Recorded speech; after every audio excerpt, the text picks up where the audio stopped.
2025 లేదా 26లో డిగ్రీ లేదా బీటెక్ చదివారా? సాఫ్ట్వేర్ జాబ్ కోసం ఎదురు చూస్తున్నారా? అయితే కోడ్ జ్ఞాన్ 100 డేస్ కోర్సులో చేరండి, జాబ్ సాధించండి.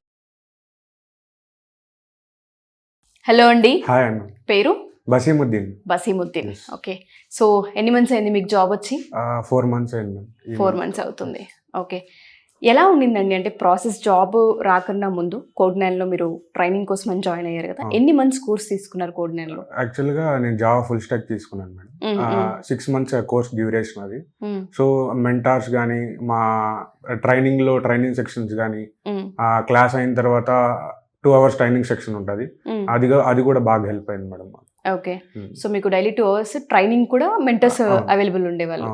ఓకే, సో అండ్ ఎవరైనా సరే కోడ్9లో జాయిన్ అవ్వాలి అనుకుంటే ఇక్కడ ఉండే ప్లస్లు ఏంటండి స్టూడెంట్స్ అంటే? ఎటువంటి బెనిఫిట్స్ ఉంటాయి కోడ్9లో? లైక్ నాకు అనిపించింది ఏంటంటే madam, compare to another institutes తో కోడ్9 సపోర్ట్ బాగుండింది మేడం.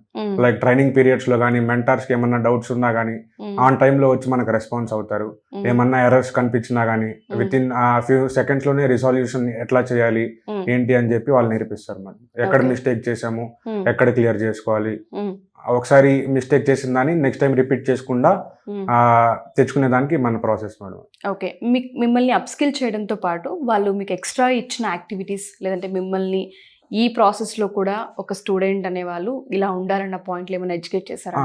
హెచ్ఆర్ క్వశ్చన్స్ ఎట్లా అడుగుతారు, దాని తర్వాత కమ్యూనికేషన్ స్కిల్స్ ఎట్లా మాట్లాడాలి హెచ్ఆర్స్తో, ఎట్లా కూర్చోవాలి, ఎట్లా ప్రజెంట్ చేయాలి ఇంటర్వ్యూ, అవి కూడా నేర్పించారు మేడం. ఓకే, సో మీకు ఒక ఇంటర్వ్యూని ఎలా ఫేస్ చేయాలన్న పాయింట్లు కూడా మీకు నేర్పించడం జరిగింది. అండ్ రెజ్యూమ్ బిల్డింగ్ ఇదంతా వాళ్ళే చూపిస్తారా అండి మీకు? చేయించారు ఆల్రెడీ. ఓకే, ఓవరాల్ గా ఎన్ని మంత్స్ ఉన్నారు కోడ్9లో మీరు?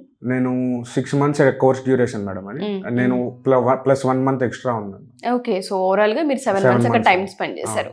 సో అది వర్త్ అని మీరు అనుకున్నారా? ఎస్ మ్యామ్, డెఫినెట్లీ నాకు మాత్రం వర్త్ అనిపించింది. కానీ వాళ్ళు మనకి ఏది నేర్పించారో మన ఇంటికి పోయి మనం కూడా ప్రాక్టీస్ చేసుకునేటట్టు ఉండాలి. సో ఆన్ అండ్ యావరేజ్ కోడ్9 వాళ్ళు మీకు ఎన్ని డ్రైవ్స్ ఇచ్చారండి? అంటే వాళ్ళు చెప్పడం అయితే వీక్ కి 3-4 డ్రైవ్స్ ఇస్తూ ఉంటాం అలా చెప్తూ ఉంటారు. విత్ ఇన్ 6 months లో మాత్రం మాకు 120-130 ప్లస్ వచ్చాము.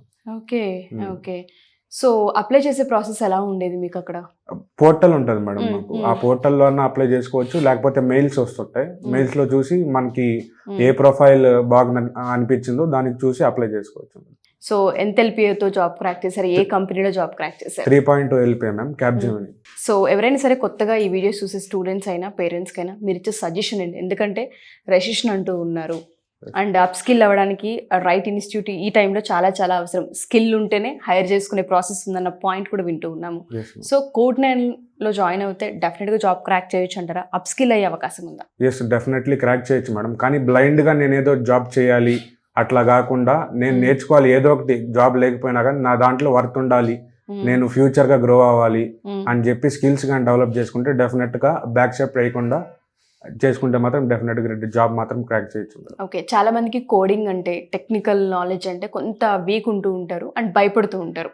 ఈ ఇన్స్టిట్యూట్లో జాయిన్ అయిన తర్వాత డెఫినెట్గా స్ట్రెంత్ అయ్యే అవకాశం ఉంటుందా? ఎస్, డెఫినెట్గా ఉంటుంది మేడం. మెంటర్స్ మాత్రం డెఫినెట్గా సపోర్ట్ చేస్తారు మేడం. సో ఎవరైనా సరే జాయిన్ అవ్వచ్చు, ఇక్కడ జాయిన్ అవ్వచ్చు. థ్యాంక్ యూ అండి, thank you so much, all the best మీకు. Thank you.